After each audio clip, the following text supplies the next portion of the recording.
All right, hi everybody. Okay, I really feel the need to start this off in like a really important way by disclosing something that I don't generally disclose because it's kind of hard for me to talk about. You know, just gonna do it. Okay. I was a theater kid. Yeah, I know. I'm not proud of it either. I'm not proud. But I figure it's best I tell you so that you can forgive me for how I'm choosing to present my art. So here we go.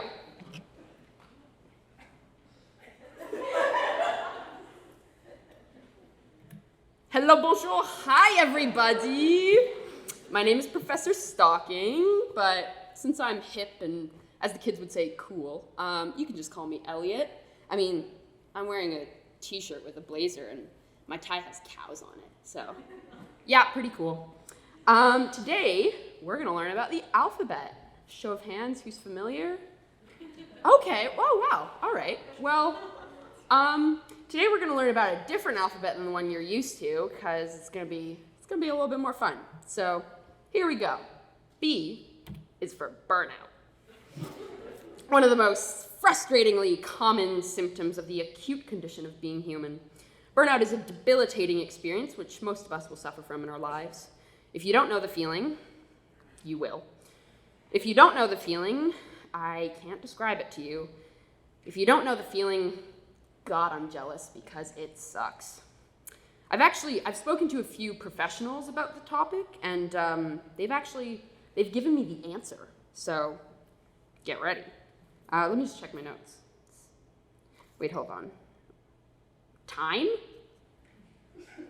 Time? You can't prescribe time. I can't take 50 milligrams of time every morning. What the hell? Well, I guess you've been warned, though my warning won't do much to diminish the bludgeoning sensation of attempting productivity whilst having no capacity for production. Sorry. N is for nostalgia. Childhood. Thinking about childhood. Yikes. Okay, I'm of the belief that nostalgia paints a picture that is terribly contradictory. Yet, the set for the scene is so easy to imagine. The warm summer air, a red, white, and blue popsicle melting in your hand, finally convincing your mom to get in the pool, being safe as you float in her arms. A quiet, snowy day, staying home from school to watch TV and Wildcrats comes on. It's your favorite. Your dad winking at you as he brings a mug of hot chocolate with extra whipped cream. Then you realize mosquito bites were the worst of your wounds, and you didn't worry about wasting your day inside. Even worse, you realized you didn't care. You came first at a swim meet, now remembering the girl you beat, crying afterwards. You'd buy a sour key after school at the corner store, now knowing that's where you bought your first pack of cigarettes. A jealous pondering of what used to be given so freely, a bitter acknowledgement of how hard you have to work for it now, a cold comfort, a warm grief. Q is for queer. When I was younger, I wondered what that word meant, so like most closeted teens, I turned to the internet. So, synonyms include offbeat, strange, unusual, peculiar, curious, eccentric, unconventional, unorthodox, mysterious, different, atypical, uncommon, and odd. But synonyms also include weird, irregular, freakish, defensive stares from the girls you grew up with in the locker room after swim practice, unnatural, creepy, incongruous, never talking about the lovely person you're going out with around family, unlawful, other, murky, experiencing alienation that you just can't understand because you are just being you, and abnormal. But synonyms also include out of the extraordinary. Synonyms include extraordinary. Synonyms include loud, celebration, bright, love and noise and color, art and dancing and creativity, wonderful. The definition of queer is what you make it. P is for potential. For example, I had the potential to make this painting a lot better than it is. I should have used a smaller brush and spent more time on the wings. I guess I had the potential to make those lines a bit straighter. Should have used something lighter. That orange is so aggressive. Now that I think about it, this painting could have been much better. And if it could have been much better, then that must mean it's bad. But I guess it could have been worse.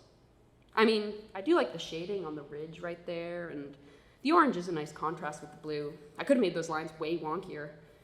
I guess it could have been way worse, and if it could have been worse, then that must mean it's good. I suppose potential goes both ways, because this painting is bad and good. However, the potential for improvement is encouraged and expected, while the potential for deterioration is to be avoided at all costs. Perhaps we should start celebrating the fact that we could be absolutely horrible, and we are not. Yay. Y is for you are here. In 7th grade, I was told where I was.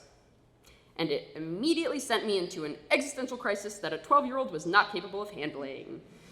A group of people came to my school and did a presentation about the vastness of the universe, starting with the Earth and comparing it to objects in the rest of the galaxy, getting bigger and bigger, and spoiler alert, turns out we're really small. Like, imagine the smallest thing you can and divide it by like a billion. Infinitesimally small. A pinprick on a pin pinned to an even smaller pin. The cluster I've painted here is a photo imaged in 2004 by NASA titled The Hubble Deep Fields. It contains an estimated 10,000 galaxies. It is 5 to 10 billion light years away from the Earth, and it is the deepest visible light of the cosmos. And we get to exist in the same universe as that. How cool.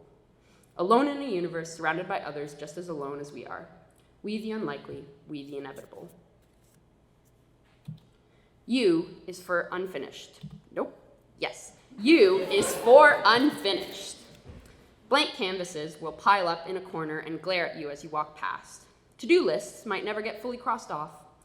Words will pool in your eyes and run down your cheeks instead of coming from your mouth like they're supposed to. Things will go unfinished, again and again and again. You will not have the answers all of the time, whether you've been taught them or not. Most of the time, the answers won't feel like enough. Sometimes there won't be any at all. This series is unfinished. I don't have paintings for all of the letters of the alphabet. This series is about the attempt to condense difficult things into easy packaging, mimicking a poster you might find in a first grade classroom, but using it to tell those first graders something they aren't ready to hear.